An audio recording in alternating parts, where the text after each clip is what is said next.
devotees of Bhagavan, like we said before, the Diwali is quickly approaching, and so most of us know that when we celebrate Diwali, there are a few days before, and there are a few days after Diwali that is also called Diwali. Some people know, and some people know and celebrate. Some people just want to know why. But the least that we know as Hindus is that Diwali starts 2 days before the actual Diwali day. The first day is called Dhanteras or Dhanvantri Trayodasi. The second is called Narak Chaturdasi. Then Diwali. The fourth day we celebrate as Govardhan Puja. And the fifth day we celebrate as Bhai Dooj.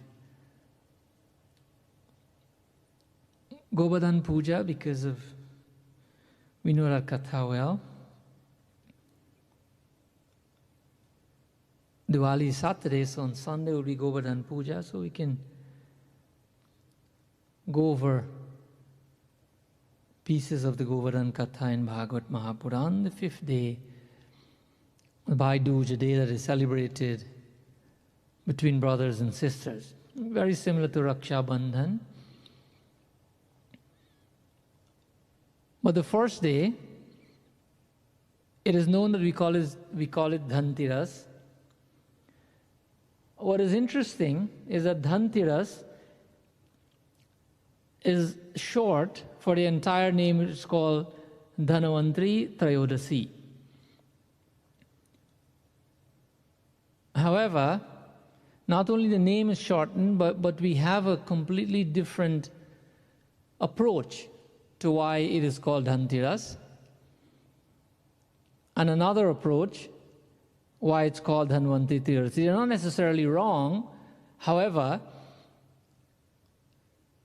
the reason for celebrating Dhanteras sort of overshadows the other purpose, the other reason, the other significance, which is called Dhanvantri Trayodasi. Now, there's a beautiful katha in the scriptures. This katha is in many scriptures. It's in the Mahabharata, in the first part of Mahabharata, Adi Parva. It's also in the first kand of Valmiki Ramayana, not Tulsi Ramayana, Valmiki Ramayana, in Balkand, and it's also in Vishnu Puran. This little katha gives us an idea as to why we start celebrating Diwali as Dhanvantri Trayodasi or Dhanteras. So very briefly, let's look at a few verses from Vishnu Puran this morning and see what is derived out of examining this katha and what we can learn based on why we celebrate these days in Diwali.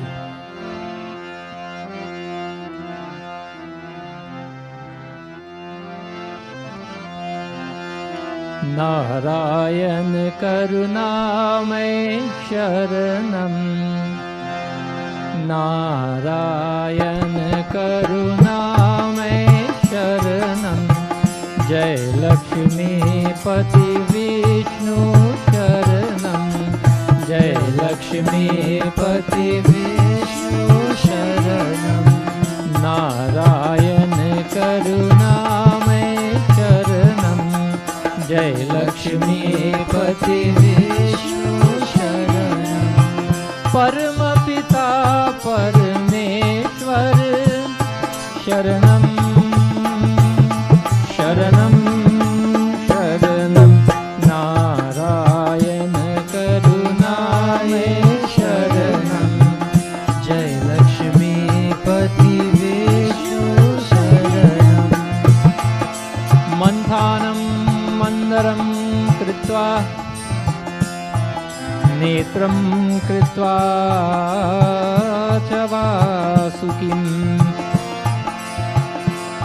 ततो मथीमुरामुहुतुमाराब्धा मैत्रस्य तरसामृतं नारायण करुणाय शरणं जय लक्ष्मीपति विष्णु शरणं जय जय जय लक्ष्मीपति शरणं जय जय जय लक्ष्मीपति शरणं जय जय जय विष्णुपति जय जय जय परमेश्वर शरणं जय जय जय परमेश्वर शरणं नारायण करुणामय शरणं जय लक्ष्मीपति विष्णु शरणं जय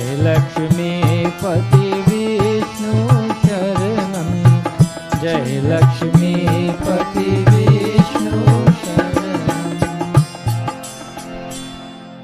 So there is this katha in Vishnu Puran that is called the action, what took place in this katha is called is Samudra Manthan. Samudra Manthan is what we've heard of for so many years growing up. It's called the churning of the ocean. Manthan, the churn. Samudra means the ocean. However, this is not just any ocean. It's not the ocean, the Pacific or any other ocean. This is the ocean of milk, a divine ocean that is not with us here in this earth, but beyond us, in the divine realm. And so there was once when the heavenly beings, the celestial beings, wanted to live longer. They wanted to be immortal. And so they approach Bhagavan Vishnu and say that, look, this is what we want to do. We want something, some kind of ras, some kind of treatment or medication, whatever it is, that can enable us to live longer. And so Bhagavan Vishnu recommended the Samudra Manthan, that look, there are treasures, there is something beneath the surface of the water here, of the ocean of milk. If you're able to extract that, then you'd get something that would make you live longer. So they all agreed, but there was a condition. And the condition was that you'll not be able to do this alone, but you'll need some friends. Why would you need friends? Because you need to churn this ocean. And if all of the devatas hold one side of whatever you use as the cord, as the rope, then you need an opposing energy to be able to churn this. So the plan was, the advice was, that the devatas will get in contact with the daityas, with the demons, the rakshas, and have them hold one side of the rope, because that is opposing energy. And so in that way, they will be able to churn the ocean. The arrangement was that they too can benefit from churning the ocean. So the devatas approached, and the plan was made, the churning started. Now, according to this verse, this is the first book of Vishnu Puran. This is the 9th chapter and the 83rd verse of Vishnu Puran, where you can find this katha. It's an elaborate katha. I'm giving you bits and pieces of it today, just that little bit that is applicable to Diwali and probably a point or two more. So if you listen to the words, you will find that the mountain here, Manthanang Mandaram Kritva. Mandaram means, Mandar is a mountain. This mountain was recommended by Bhagavan to use as the staff of churning the ocean. When we look at the words, we will also find Kritvacha Vasukim. Vasukim is the name of a snake. Basuki. This is a snake that Bhagavan Shankar, that you see around the neck of Bhagavan Shankar. So it was recommended, and according to this verse in Vishnu Puran, that the mountain Mandar is used as the staff, and Basuki, the snake, is used as the cord to help to churn the ocean. So the churning started, and Tato Mathima Rabdha Maitre Tarasamritam. So here the verse says that the churning started, and this staff, because of the depth of the ocean, that it started moving from side to side and was not stable, so the churning was not going very good. And so Bhagavan had to come in and assist the Devatas to stabilize this mountain so the churning can be effective. According to Bhagavad Mahapuran, and Vishnu Puran says the same thing, but let's look at the verses of Bhagavad Mahapuran and see how it helps us to understand. Kshirodyame Bhagavan Kurmarupi Swayam Hari Mantanadedadishnathanam Brahmato Brumaha Mune. This is Bhagavad Mahapuran, the 10th canto, the second canto, 10th chapter of Bhagavad Mahapuran says here, if you look at the words, that Bhagavan had to assist, and the way he assisted, he became Kurma Rupi. Kurma means a tortoise. Rupi, of course, means form. So Bhagavad Mahapuran here tells us that Bhagavan, when we hear about Kurma Avatar, we hear about the 10 avatar of Bhagavan. We know of 10 avatar, but Bhagavad Mahapuran says something else. Not different or contradicting to what is said in what is known as Vishnu as Dasha Avatar, but it gives a more elaborate explanation as to what the descensions of God look like. We look at Bhagavad Mahapuran. That is Vishnu Puran, so we'll look at what Bhagavad says about this avatar. Bala Mukunda Jai Nanda Lala Krishna Kanhaiya Jai Gopala. Bala Mukunda Jai Nanda Lala Krishna Kanhaiya Jai Gopala. Jai Gopala Jai Gopala Krishna Kanhaiya Jai Gopala. Jai Gopala Jai Gopala Krishna Kanhaiya Jai Gopala. Bala Mukunda Jai Nanda Lala Krishna Kanhaiya Jai Gopala. Bala Mukunda Jai Nanda Lala Krishna Kanhaiya Jai Gopala. Sura Sura Namudagri Matatam Mandarachalam Dagane Kamatharupena Prishteka Dashe Vibhu. Bala Mukunda Jai Nanda Lala Krishna Kanhaiya Jai Gopala. Jai Nanda Lala Krishna Kanhaiya Jai Gopala. Jai Gopala Jai Gopala Krishna Kanhaiya Jai Gopala. Jai Gopala Jai Gopala Krishna Kanhaiya Jai Gopala. Bala Mukunda Jai Nanda Lala Krishna Kanhaiya Jai Gopala. Krishna Kanhaiya Jai Gopala. Krishna Kanhaiya Jai Gopala.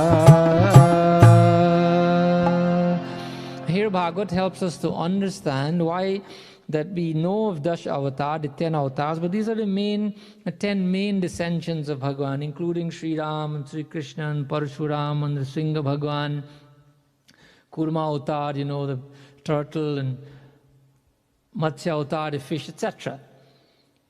But here Bhagavad helps us to understand that Mandarachalam, as this mountain was going from side to side, Kamatharupe, and a kamat here is Sanskrit for, it also means turtle. It's the same thing. So here Bhagavad Mahapuran is telling us in the 16th verse of the 3rd chapter, 1st canto, that this is the 11th avatar of Bhagavan.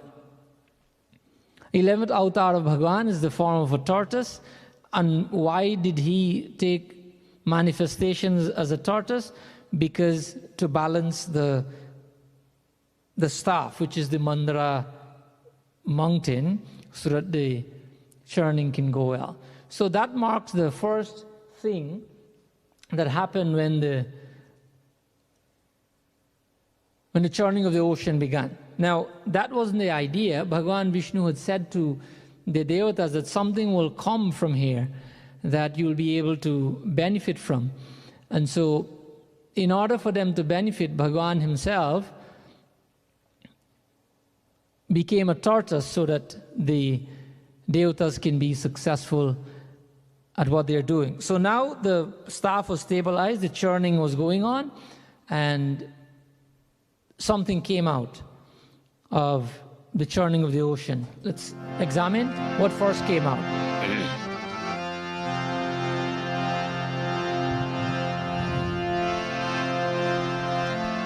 Nilakant Mahadeva Dayalu, Nilakant Mahadeva Dayalu, Jai Bholenath, Jai Mahadeva,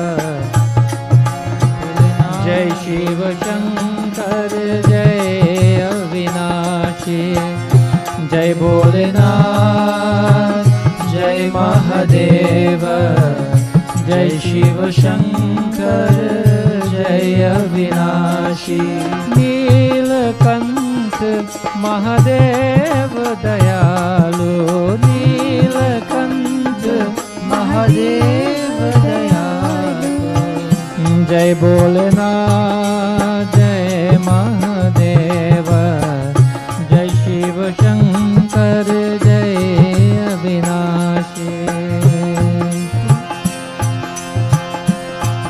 Tata Dhanvantari Deva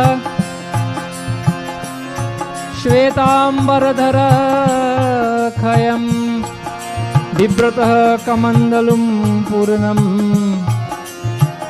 Mritasya Sumapastita Nilakant Mahadeva Dayalu, Nilakant Mahadeva Dayalu, Jai Bholenath, Jai Mahadeva, Jai Shiva Shankar, Jai Avinashi, Jai Bholenath, Jai Mahadeva, Jai Shiva Shankar, Jai Avinashi.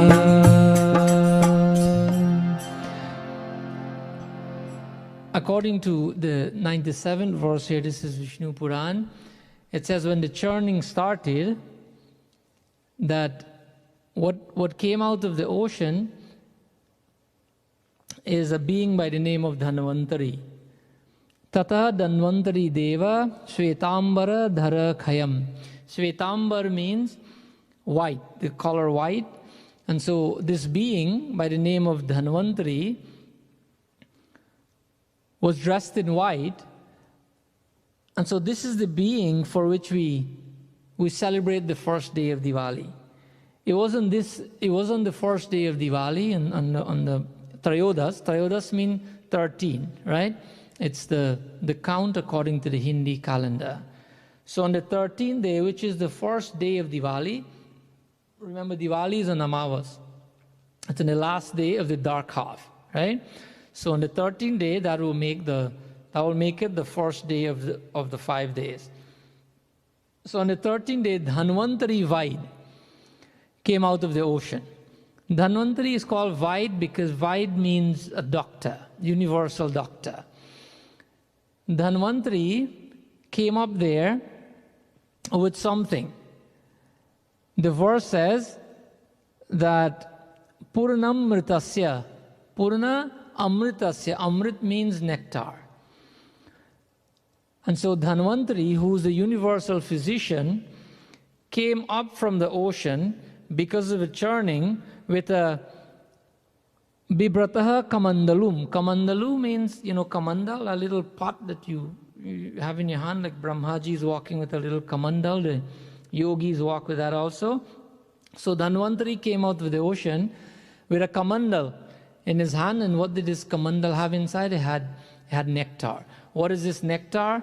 This nectar is the same medicine, the recipe for which, if it is taken by the devatas, will cause them to become immortal. And so Dhanvantari vowed, because Dhanvantari is now the health giver, it is because Dhanvantari came with the kamandal and came with what is called Ayurveda. This is followed not only in India today, but it is followed by even the Western world. Ayurvedic medicine came into being because of Dhanvantari coming out of the ocean with nectar for the devatas and with Ayurveda for humanity. So it is because of this that on the first day of Diwali, we celebrate it as Dhanvantari Trayodasi, meaning that we pray for good health. Now, what does good health mean? It means that if you have good health, the understanding that we have is that if you have good health, you'd have long life. So for that reason also, people light a diya by their door or outside of their house by the tulsi tree. Why by the tulsi tree? Is because tulsi is a medicine. And so we light the diya respecting Dhanvantari Vai, the universal physician that has come out and has offered all these forms of natural medicine to humanity. And if it is administered properly, then we'll be able to not only live healthy, but live a long life. So Dhanvantari Trayodasi is celebrated because of Dhanvantari Vaid. And because of the day, Trayodasi is the 13th day. So from that aspect, when we celebrate on this day, people do many different things. We'll get to that, but there's another reason. There's another reason, if you remember in the beginning when I said that some of us know it as Dhanvantari Trayodasi, it is because of this reason, the universal physician. An Ayurveda that is offered to the world, but it is also called Dhantiras. Dhantiras is a short name for Dhanvantari Trayodasi. Tiras and Trayodasi means the same thing. They both mean three, number three, right? But Dhantiras is also celebrated for another reason. Let us look into Vishnu Puran and see what reason this is. Jai Lakshmi Mata Maya Jai Lakshmi Mata Tumko nish din sevat Maya ji ko nish din sevat Hari Vishnu Vidata Om Jai Lakshmi Mata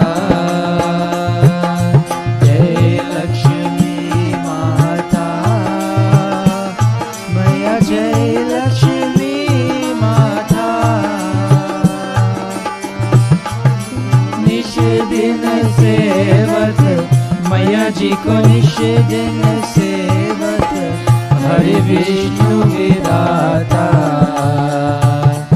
ओम जय लक्ष्मी माता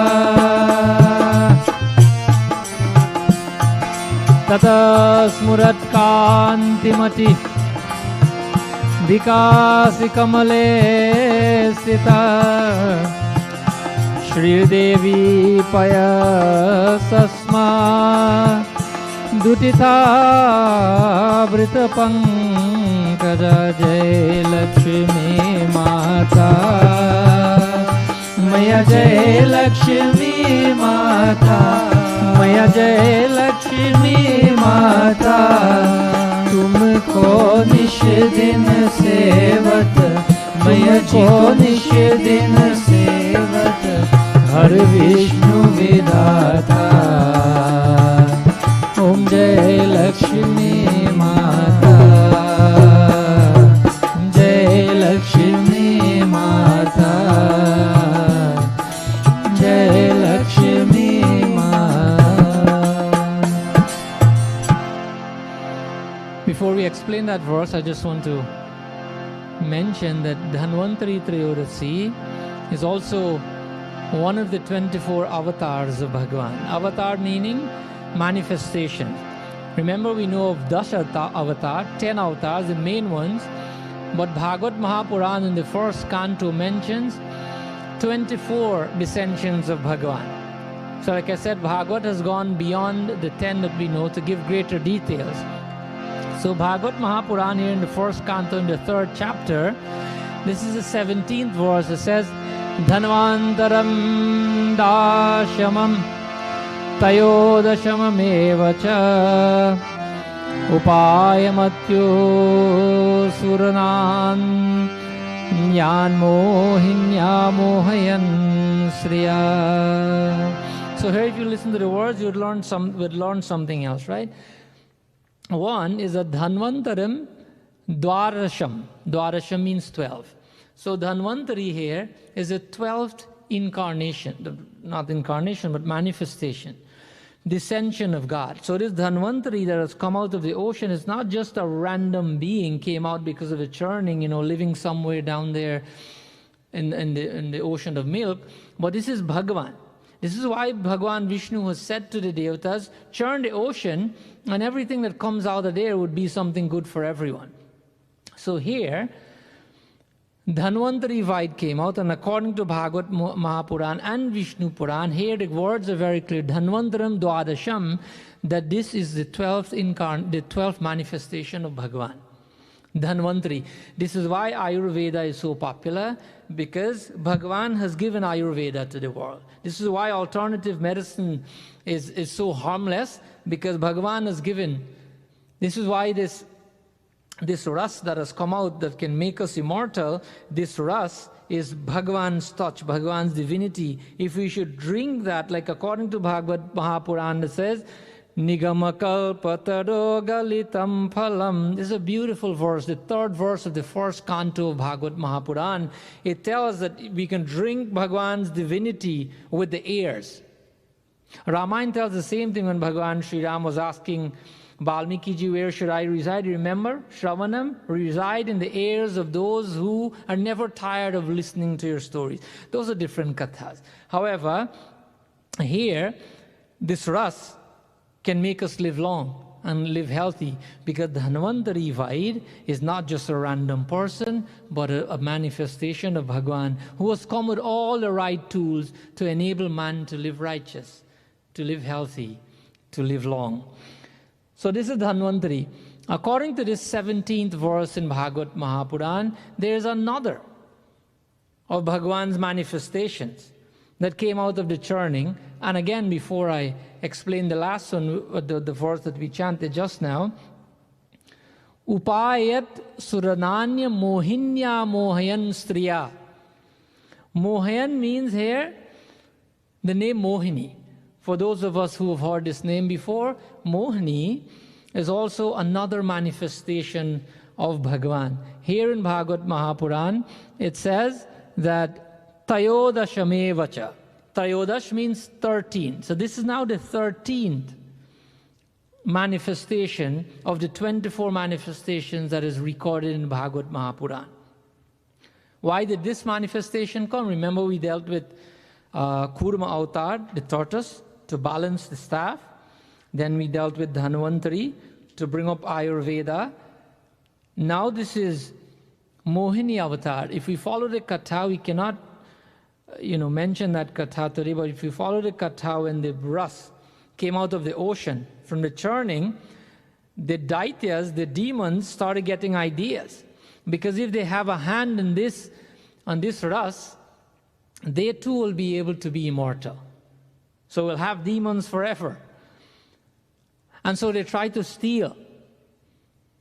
They try to steal this ras that came out, that was now in the hands of the devatas. And a big fight started. Now the demons are very powerful also. They have defeated Indra and the celestial beings many times. However, in order for this nectar not to go into the hands of the Daityas, Bhagavan had to intercede. And so what did he do? He came in the form of Mohini. Mohini is a female form of God. Why did that Mohini come? All of a sudden, this most beautiful female form has shown up and acted as a distraction. Remember, when you're a Daitya, when you're a demon, you have all kinds of ideas in your head. And so Bhagavan came, knowing what is in the minds of the Daityas. He came in the form of a female, the most beautiful form that these Daityas have ever seen. And all of a sudden, their attention went from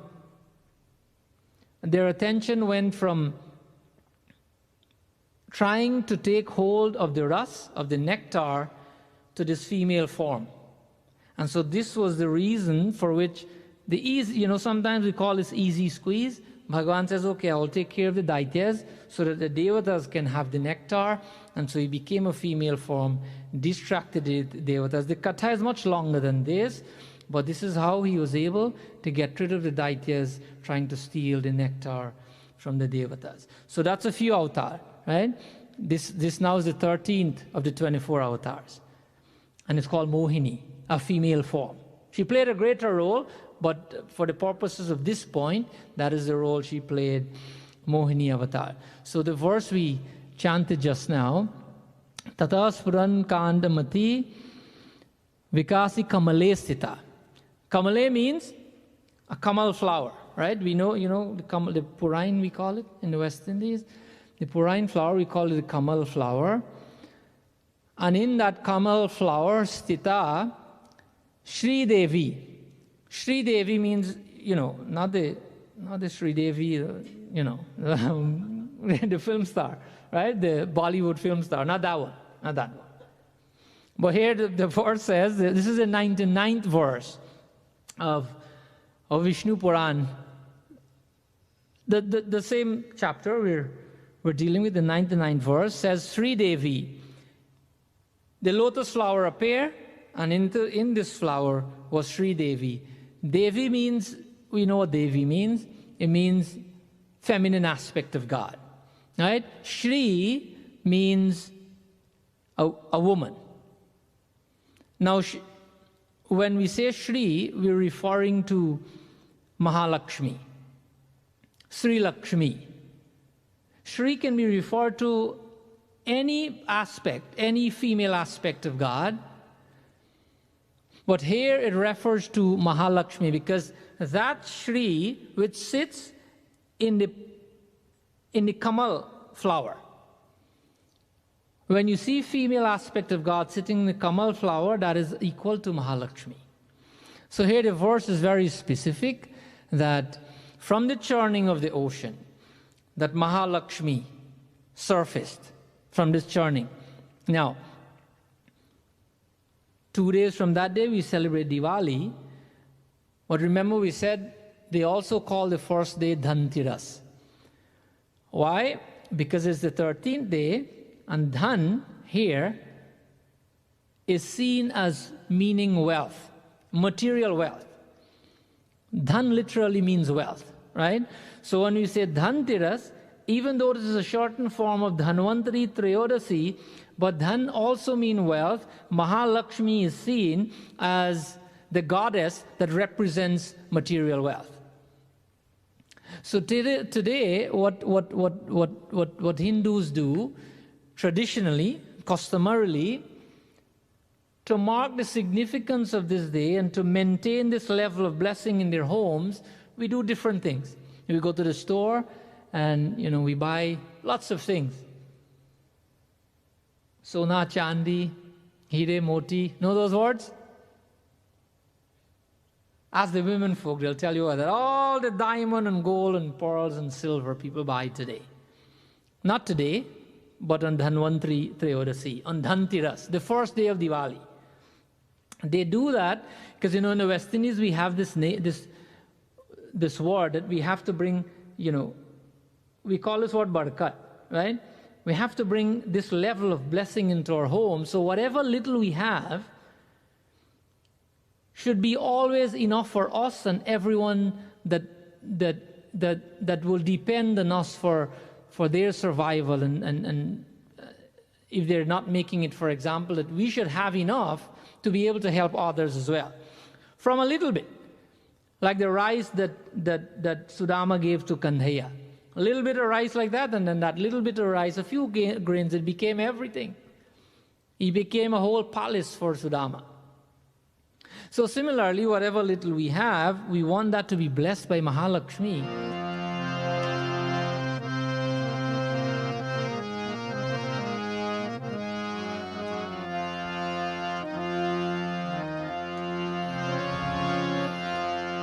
Narayan, Narayan,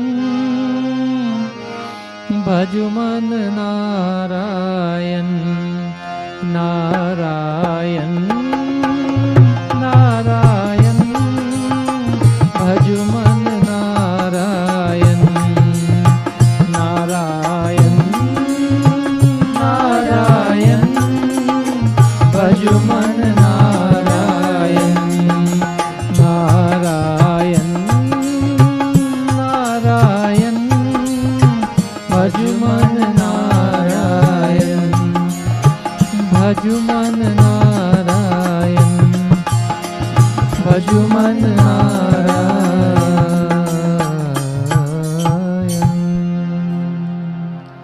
So we'll close our katha here for today.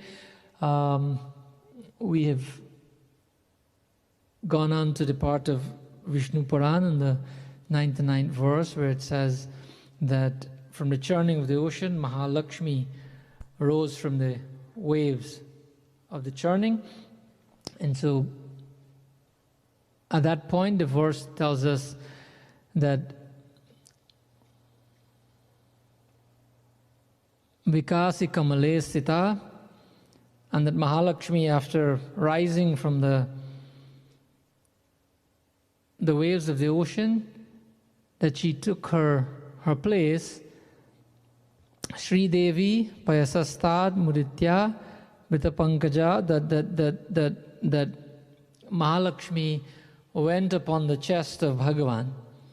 If you remember the verse that we discussed last week, Kasturi Tilakam Lalata Patale Vakshahastale Kaustubham.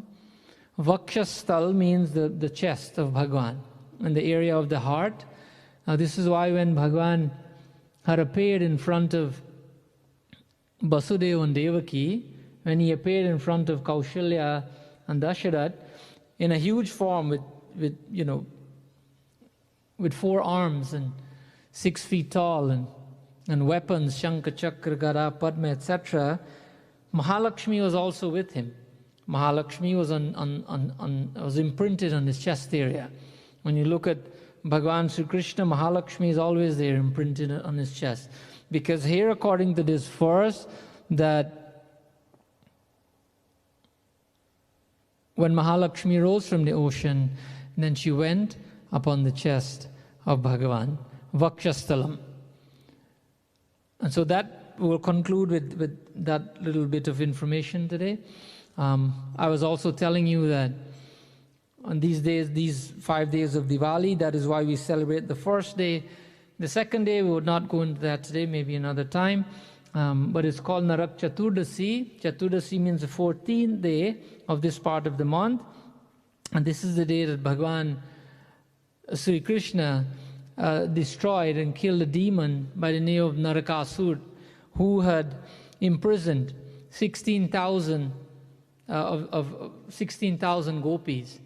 And Bhagavan Sri Krishna destroyed Narakasur, freed these gopis. And so both on the first day and the second day of Diwali, people light diyas, just in case you were looking for this information.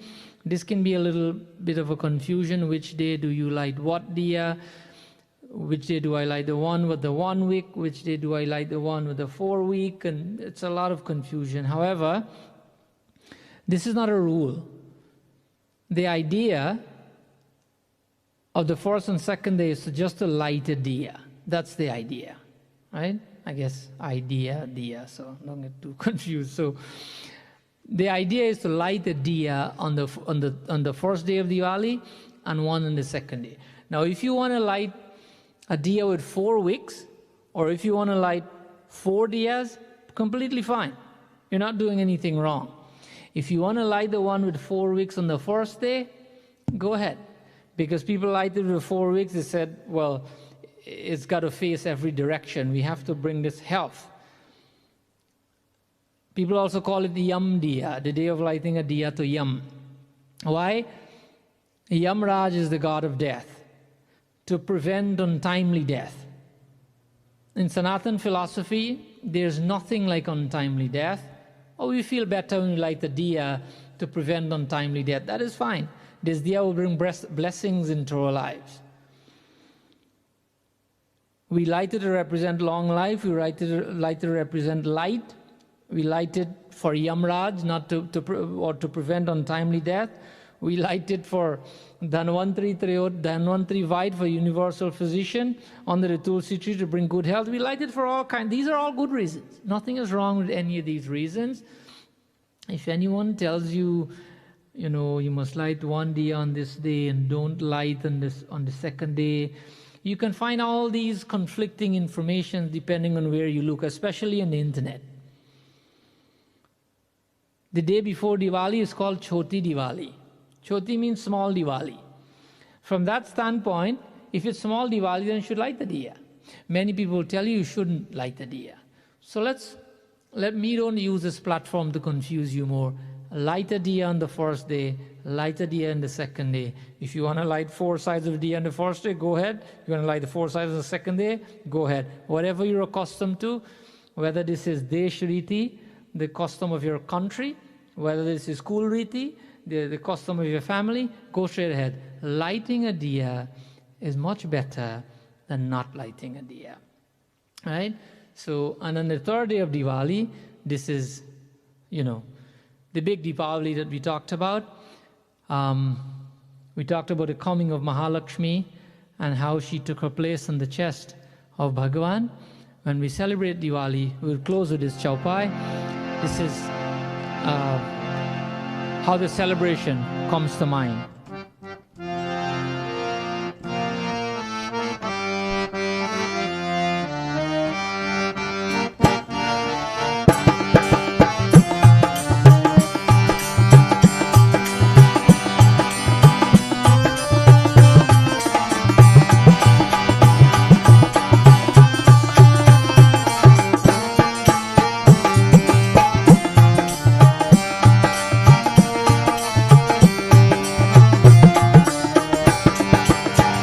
कंचन कलश विचित्र सवारे, कंचन कलश विचित्र सवारे, सब ही धरे सजी निज निज द्वारे, सब ही धरे सजी निज निज द्वारे।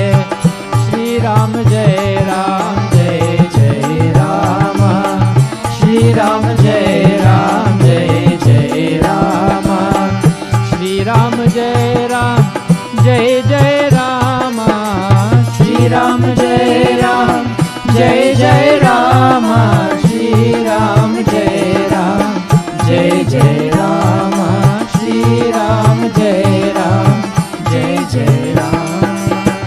कंचन थार आरती नाना, कंचन थार आरती नाना, जुबती सजे करी शुभ गाना, जुबती सजे करही शुभ गाना। श्री राम जय राम जय जय राम, श्री राम जय राम जय जय राम, श्री राम जय राम हो, श्री राम जय राम हो, श्री राम जय राम जय जय Ram. Bhagavan Sri Ram had destroyed Ravan and now returning to Ayodhya. On his way, Bhagavan, if you follow the Katha, Bhagavan Sri Ram had stopped at at Prayag, and then he was making his way from Prayag after taking a bath in the Triveni Sangam, and he was making his way to Ayodhya when the residents, Hanumanji had come before, sent by Bhagwan Sri Ram from Triveni to inform Bharat, because this thing was based on time constraints as to when Bhagwan Sri Ram had to return. He couldn't return later than the 14 years that he was given. And so Bharat was distraught, Bharat. He was uneasy, didn't know what to do. He was thinking, Bhagwan is not coming back. It's the last day. And so Sri Ram sent Hanumanji. That's a different katha. And he told Bharat that, don't worry, Sri Ram is on his way. Now Sri Ram is now coming. The residents of Ayodhya got the news that Bhagwan is returning. And so what they did, Kanchana Kalasha Vichitra Savare, all the residents of Ayodhya, according to the Chaupai, actually says that the women folk mainly, they started decorating their homes. Kanchana Kalash means, Kanchan means, gold. Kalash is what we call kalsa, there's another name for it. We use it as decoration, like a goblet, a kalsa. And they took golden ones and put it in front of their homes. Bichitra savade sabahi dhare saji nij nij dware. In front of each person's home, there was a golden kalas, there was a golden lota. And on top of that lota, there was many things, sometimes when people do puja, I don't want to take the satsang any longer, when people do puja, they keep the kalas, that is worshipped, because they put water in there, they put some money in there, they put good things in there. Those things all represent auspiciousness. So after the puja, they take the kalash and put it somewhere in a shelf in the house. They're not getting rid of it after a long time, maybe when the mango leaves rot or something like that. But the kalash represents the invocation of so many different forms of God. It represents auspiciousness. That is why it has all these colors, etc. And so this kalash represents auspiciousness. So they took golden kalash and they put it there.